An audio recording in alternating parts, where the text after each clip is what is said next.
Sebenarnya saya tak plan pun nak pergi eco shop, tapi saya dah terlalu, jadi saya termasuklah. Gitu. Eco shop ni best tau, sebab apa? Dia ada macam-macam barang rumah, barang makanan. Tengok ni, dia ada pinggan mangkuk yang cantik-cantik, daripada kaca, yang tadi tu daripada plastik. Design pun cantik-cantik, comel-comel.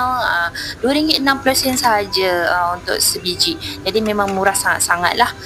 Yang ni pula bahagian plastik. Memang tak sah kalau pergi eco shop tak beli plastik ya. Saya rasa mana-mana orang yang masuk eco shop mesti akan beli plastik satu. Betul tak? Yang ni memang wajib lah.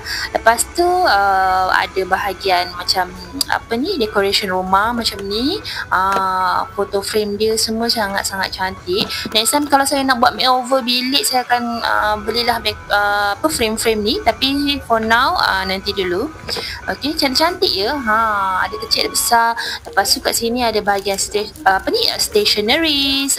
Saya memang perlukan file, sebab file yang saya ada tu dah koyak. Jadi saya nak beli yang baru lah. Gitu, ada macam-macam warna. Vertical boleh, horizontal boleh. Kat sini bahagian makanan. Saya memang mengidam nak beli marshmallow. Jadi saya belilah satu.